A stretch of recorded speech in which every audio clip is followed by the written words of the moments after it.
Congratulations! You decided to become a motorcycle rider, you just went through a beginner rider safety course and got your license. Now there is a big question. Which bike should you buy?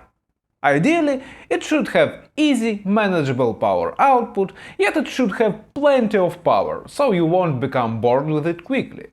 It should be something light and maneuverable, yet stable, and being able to make that long cross-country trips you always dreamed of. It should be a modern motorcycle, with plenty of electronic safety features, yet it should be a reliable bike too. Also, it should have low seat height, so you can flat-foot it anytime, but also it should not be a puny Honda Grom or something. It should look very cool too. Oh, and the bike should not break the bank account. It's a beginner bike, after all. If you think all this sounds a bit unrealistic, you're absolutely right. There is no such a bike, because a lot of those features contradict each other. But still, there are plenty of bikes on the market which maybe not tick all the boxes, but sure a lot of them. And if there's something I learned by teaching my students to ride their bikes, it's that the first bike which you buy and learn to ride on can make a massive difference for your riding experience through the whole your motorcycling career. Too bad that quite a lot of people, despite their better judgment, go and buy a completely wrong bike, which just hinders their progress as a rider. So, your favorite motorcycle instructor is here to save the day. In this video I will reveal the single biggest mistake which people make when choosing a first bike, and also I'll give a list of bikes which in my opinion are very well suited for being a first bike. Let's go! The one biggest mistake which people make when choosing a first bike is they don't consider long-term effects. Sounds unclear, so let me explain. What we need to understand about motorcycling is that it's something that we are going to have with us for a long time, years and decades. Our goal as riders is to make sure we have a good time on the bike for the whole time, throughout the whole our motorcycling career. Our first bike is only a fraction of the whole experience. But people, when they just start riding, usually tend to have that rush, that desire to have everything right now. Usually, they have some ideal picture of them on a bike, whatever that is. Being a great adventurer, living on the road and crossing America. Being a street Rossi, dragging their knee at every corner. Or being a bearded badass from Sons of Anarchy. Whatever that is, usually those dreams have very little to do with reality. And when a new rider buys a bike based on those dream images of him riding, usually he buys wrong one. You know, dream bikes usually do not make top 16 beginner bikes lists for a reason. So, with all that being said, don't think you have to buy a perfect motorcycle once and for all, like you have only one shot at it. It's nothing wrong if you buy a good beginner bike, which is not your dream bike, get some necessary experience, and only then have an actual informed decision if you still want that dream bike. Treat your first bike like a first step of your motorcycling career, not a goal. So, which bikes are good for a beginner? There are a lot of them actually, I have a whole list of them. 16 best motorcycles for a beginner rider. This is not a tier list or anything, these bikes are not placed in particular order. They all have their strong suits. We'll start with KTM 390 Duke.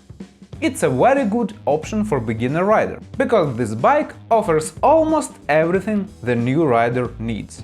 It has upright relaxed riding position, which allows you to ride as long as you want. It's a pretty light bike, at 154 kilos or 340 pounds. It is very maneuverable and has very small turning radius, which will be a massive advantage for dense traffic riding and for training on the parking lot. This bike handles at corners like a dream. Its 43 horsepower engine has a nice snappy response, which won't bore you anytime soon, and it's perfectly capable of riding at highway speeds.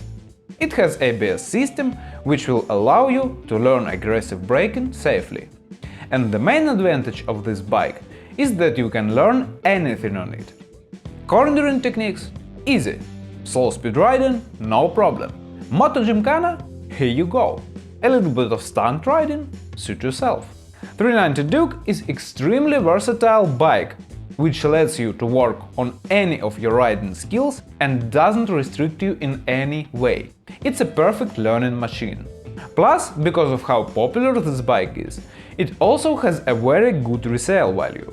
You can buy it, learn to ride, maybe even drop it a couple of times, and then, when you feel like moving on, you'll be able to sell it pretty quickly and without losing a lot of money.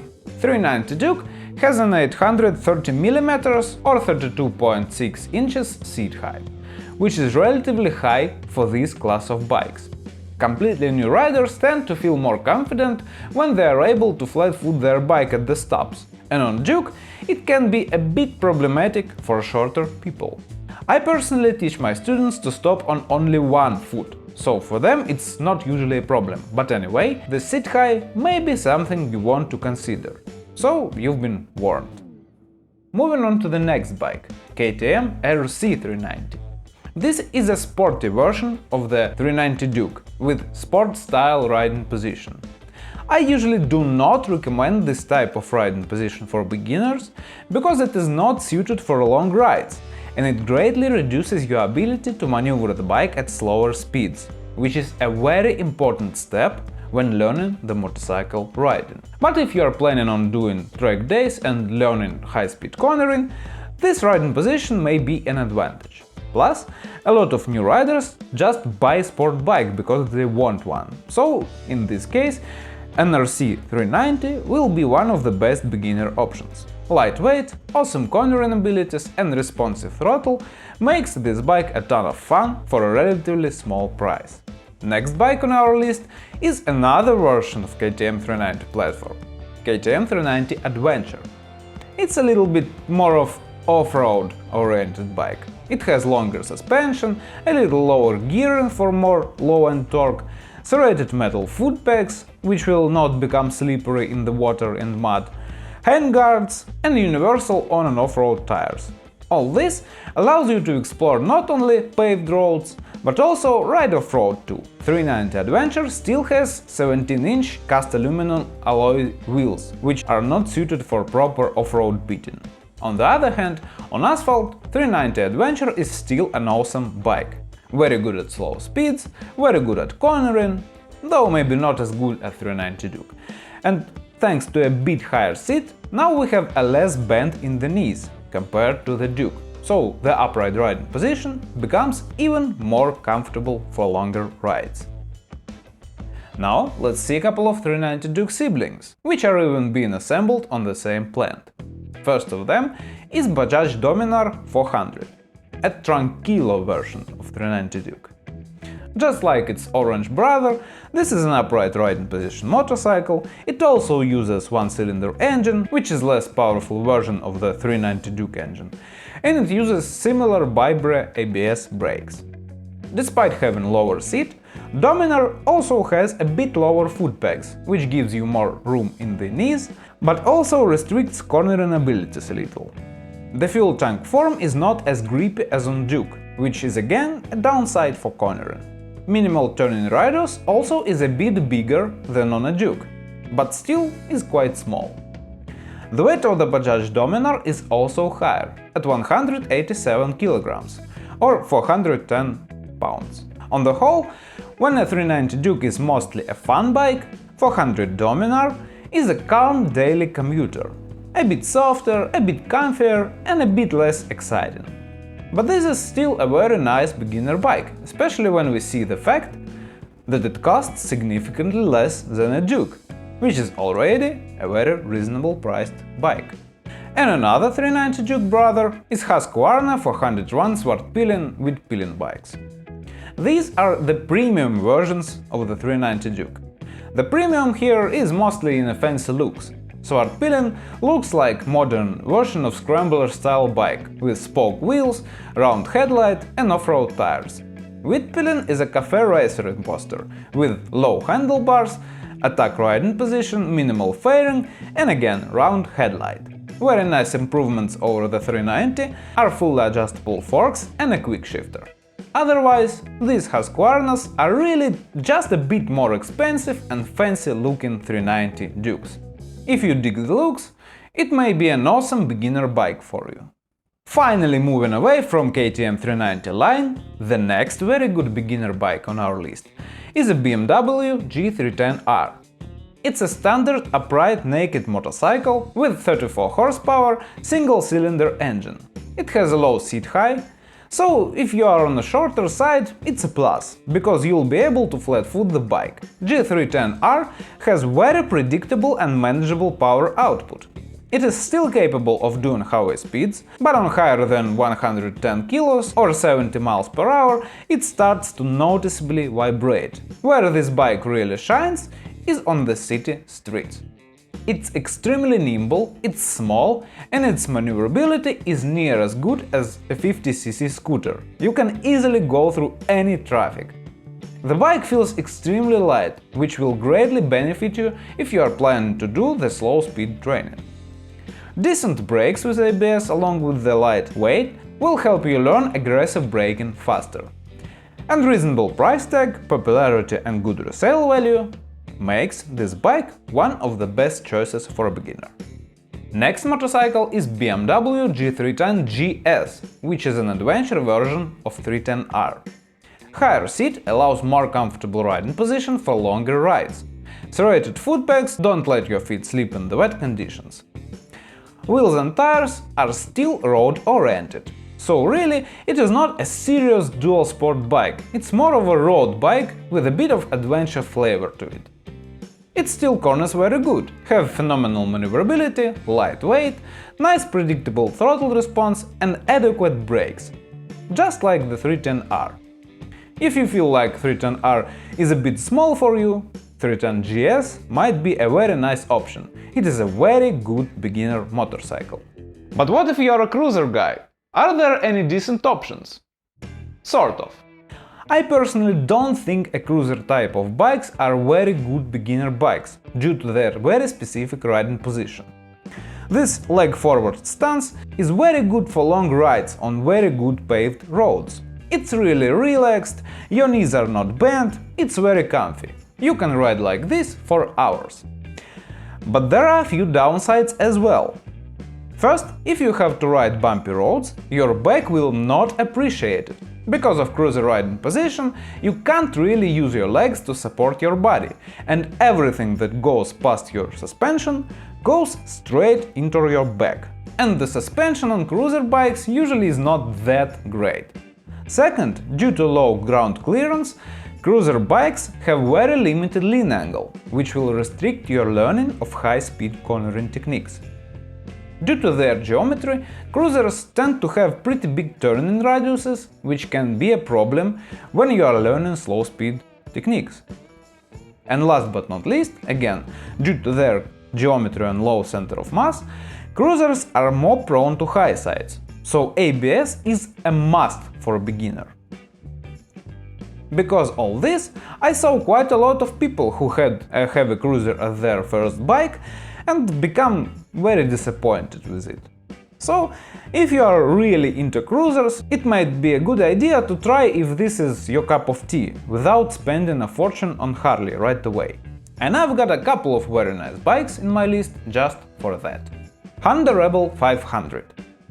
At 185 kilos, which is just above 400 pounds, it's a pretty light bike for a cruiser, which will allow you to easily master all the slow speed techniques, without worrying too much about dropping the bike.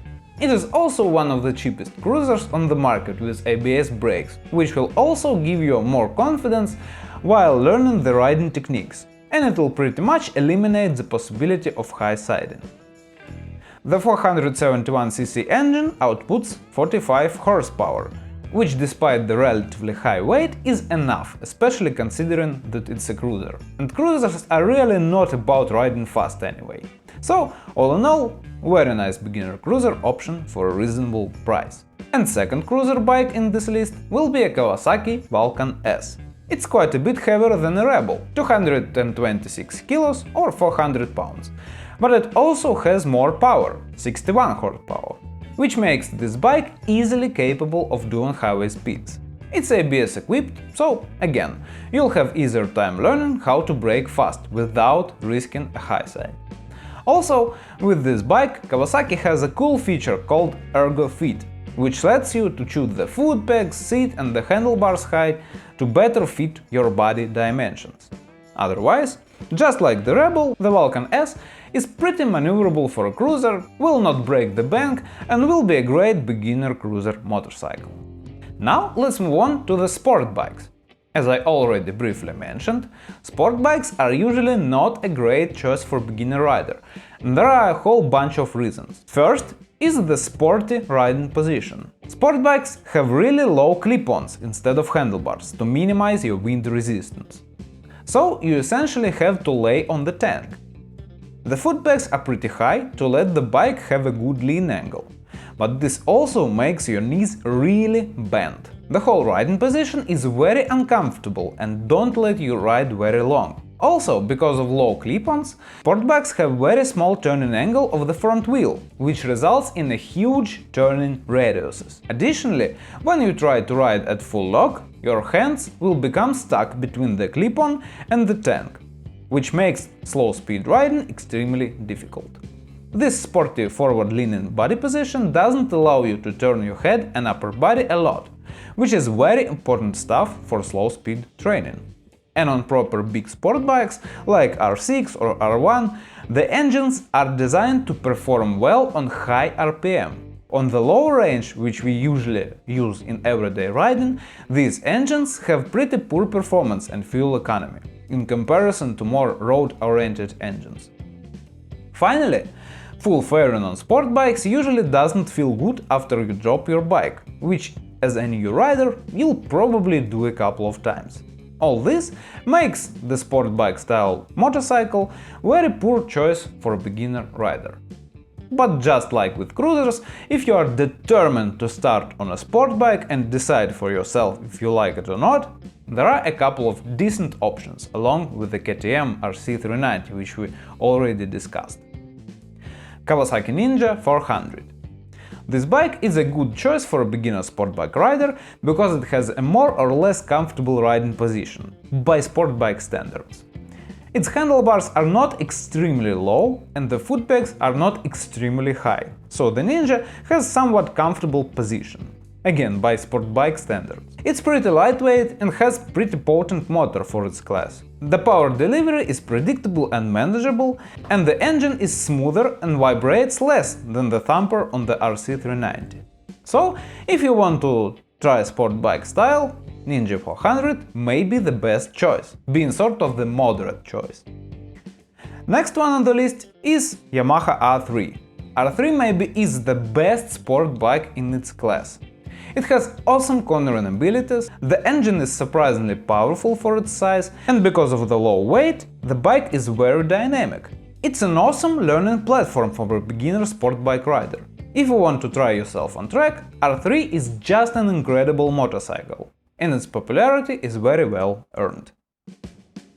Another very interesting couple of bikes which I want to mention are Kawasaki KLX300 and KLX300 SM. It's essentially the same bike, the main difference are wheels. KLX300 has an off-road wheels.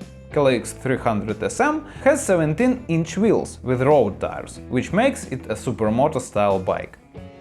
What makes these bikes interesting for beginner riders are their extremely lightweight at 138 kilos, or 300 pounds. Awesome maneuverability, easily controllable throttle, very small turning radiuses and above all their insane toughness. I had a Kawasaki D-Tracker 250, which is essentially the same bike as KLX300 SM, as a training bike for me and my students.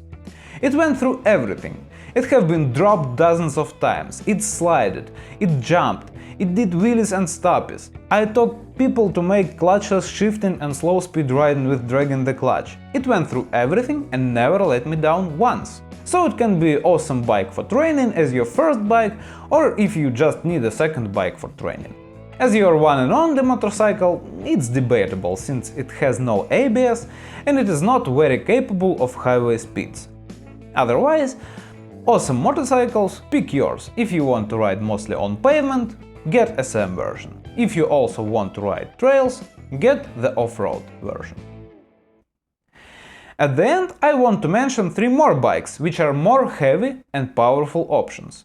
I decided to include them because, though I can praise small light bikes for beginners all day long, there still will be people which will want to get big, powerful motorcycle. Getting big, powerful motorcycle nowadays is not nearly as bad as it used to be, because now there are plenty of electronic assistants to help manage the huge engine and braking power. But you still have to do something with the big weight and big cost. A lot of my students who bought a heavy expensive bike as their first one had very big problem learning and practicing riding techniques. That happens because rider fears to drop his bike. First, it's scary, and second, it's expensive. Big heavy bikes really slow down your progress at first. Buy a small and light one. But if you discard all that and think you are up to the challenge, okay, here are 3 more options for you. BMW F900 XR. In my opinion, it's one of the best bikes on the market today for day-to-day riding. It is very dynamic, corners extremely well, have very good maneuverability and turning radiuses. Awesome brakes, tires and suspension, very comfortable and universal upright riding position and plenty of power. There are a lot of modern electronics like ABS, quick shifter and traction control, dynamic brake control, lots and lots of new cool technology. Bike has an inline 2-cylinder engine which produces 105 horsepower and the weight is 219 kilos or 480 pounds. So the bike is very dynamic and very fast. I like how, if you watch some reviews of this bike, people there will be like, "Oh, this engine is slow engine from 700 GS. The liter engine on 1000 XR is much faster. Buy a 1000 XR. 900 is slow." For me, it's like saying that Starship Enterprise is slow because Millennial Falcon reaches the warp speed 1/1000th of a second faster. Realistically, on public roads, you'll just never be able to use the whole potential of this bike. If you think you are either fooling yourself or you are not going to have a very long motorcycling career. Another bike in this list will be BMW R1250 GS. Despite its big mass, it's surprisingly nimble bike. It has really tight turning radius and a big torque from the low end, which will allow you to master the slow speed riding quite easily, if you manage to go past the fear of dropping the bike. Speaking of dropping it, it's a very popular motorcycle, so there are plenty of aftermarket protection options. You can slap the protection everywhere. Engine head covers, fairing plastics protection, windscreen protection, headlight protection and luggage rack, which also acts like rear fairing and muffler protection. All this stuff you can and probably should install, considering the cost of the bike. Otherwise, a ton of various electronic gizmos will make your life easier. Your engine acts smoother and suspension work better. Oh, and the brakes are awesome. So if you must have a very heavy bike for some reason, this is probably one of the best choices. And now it's time for the last bike on our list. You wouldn't believe what gets an honorable mention for today. It's Harley Pan America. The bike really surprised me. I would never thought Harley Davidson can make such an agile motorcycle. Just like the GS, it's a very heavy bike, but it feels much more maneuverable than GS. GS is already very good too, but Pan America feels like supermoto compared to it. Okay, maybe not a supermoto, but how it flicks from side to side, it feels more like maybe 750 GS or maybe 950 Multistrada. It corners pretty well, it can do off-road stuff, it's very comfortable, has plenty of power, technology and awesome Brembo brakes. I would even say it's better than GS, at least on the paved roads. The only downside is that the Pan America is very new model, and it yet doesn't have the huge aftermarket with countless cages, seats, panniers and windshields the GS has. And the customization is pretty important for an adventure class motorcycle. So here it is, my list of 16 best motorcycles for a beginner rider. If you are a beginner, make sure you buy only motorcycles from this list. If you already own something else, sell it immediately and buy the right one. Also, like this video, click the subscribe button and have a nice day. Bye!